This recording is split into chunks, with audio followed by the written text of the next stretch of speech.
नमस्कार, मैं डॉक्टर सीमा धामी, स्वास्थ्य वेदा टीम उत्तराखंड से।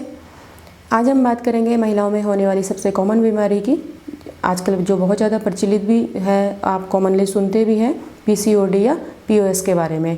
तो सबसे पहले हम इसमें बात करेंगे इसके लक्षणों की, कि हमें कैसे पता चले कि पीसीओडी की तरफ हमको पीसीओडी हो रही है। तो कुछ तो हम इसमें मेडिकल डायग्नोसिस यूएसजी वगैरह के थ्रू फाइंड आउट कर सकते हैं, लेकिन जो कुछ कॉमन लक्षण है उसके बारे में हम बात करते हैं। उसमें है चेहरे पर बालों का ग्रोथ ज़्यादा होना, सिर के जो बाल हैं उनका गिरना, शरीर का वज़न ज़्यादा होना, कितनी भी कोशिश कर लें उसके बाद में वज़न नहीं होता, पीरियड्स का इरेगुलर होना, कम होना या फिर सिर्फ स्पॉटिंग का होना।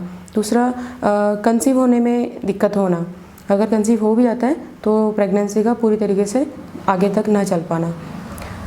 अब हम बात करेंगे ये क्यों होता है। तो मेनली ये है कि एक लाइफ स्टाइल डिसऑर्डर है, बिगड़ी हुई जीवन शैली का वजह से होता है, ज़्यादातर तनाव लेने से होता है। कुछ कारणों में हम ये कह सकते हैं कि ये आनुवंशिक बीमारी है, ठीक। और जो अपने हार्मोन्स हैं उनका ऊपर नीचे हो जाना, इंसुलिन लेवल जो है स्पेशली उसका कम हो जाना, इंसुलिन लेवल के स्तर का, और जो अपने मेंसेस हैं वो रेगुलर न होने की वजह से भी हम पीसीओडी की तरफ बढ़ते हैं। अब हम बात करेंगे हमें इसमें क्या करना चाहिए और क्या नहीं करना चाहिए। तो क्या करना चाहिए, तो मेन चीज़ है, क्योंकि हमने सबसे पहले इसमें ये चीज़ डिस्कस कर लिया है कि ये बिगड़ी हुई जीवन शैली की वजह से हो रहा है, लाइफ स्टाइल डिसऑर्डर है। तो उसके लिए हमें सबसे पहले क्या करना चाहिए कि अपनी जीवन शैली को सुधारना चाहिए, एक्टिव लाइफ स्टाइल करना चाहिए। उसके लिए हमें एक्सरसाइज, व्यायाम वगैरह, योगा वगैरह हमें करना चाहिए।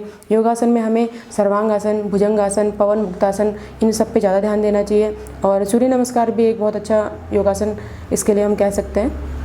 और इसके लिए हमें ताज़ी फल फ्रूट सब्जियों का सेवन करना चाहिए, बासी चीज़ों का सेवन नहीं करना चाहिए।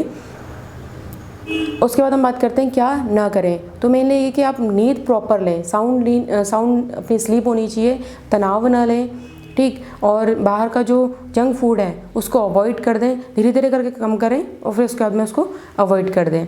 अब हम बात करते हैं इसके ट्रीटमेंट पार्ट की। तो जैसा कि आपने सुना होगा कि आयुर्वेद में क्या कहते हैं कि आयुर्वेद जड़ से काम करता है किसी भी बीमारी के ऊपर। तो उसी तरीके से इसमें क्या होता है कि जो आयुर्वेद है वो जो हमारी ओवेरियन सिस्ट है, ओवरी में जो सिस्ट बन जा रही है उसके ऊपर हम काम करते हैं। तो इसके लिए उसको पूरी तरीके से ठीक होने पे, क्योंकि पीरियड्स की जो साइकिल है वो महीने से महीने में आती है, तो इसको पीसीओडी को पूरी तरीके से जाने में, सिस्ट को गलने में अब लगभग में 3 से 4 महीने का समय इसमें ट्रीटमेंट में लग जाता है। ट्रीटमेंट में हम लोगों ने जैसे कि सिस्ट को जो गलाने वाली होती है मुख्य तौर से कांचनार, गुगुलू वगैरह, इसमें हमने ऐड करके हमने इसका एक प्रॉपर ट्रीटमेंट प्लान बनाया हुआ है। बाकी कभी भी कुछ चीज़ें ऐसी होती हैं कि पर्सन टू पर्सन वेरी कर जाती है। पर्सन की आप जैसे डॉक्टर उसको कॉल करेंगे तो डॉक्टर आपको पूरी हिस्ट्री लेंगे, पूरी हिस्ट्री लेने के बाद में वो डिसाइड करेंगे कि आपको क्या मेडिसिन देनी है और क्या नहीं देनी है। सेम पर्सन में सेम चीज़ें लागू नहीं होती हैं आयुर्वेद में, तो ये थोड़ा सा इसमें रहता है। तो आप अगर अपना केस डिस्कस करना चाहते हैं तो आप हमारे डॉक्टर्स की टीम से कंसल्ट कर सकते हैं, और आपको इस बीमारी से रिलेटेड कुछ भी क्वेरीज हैं तो आप हमको कमेंट में लिख सकते हैं। धन्यवाद।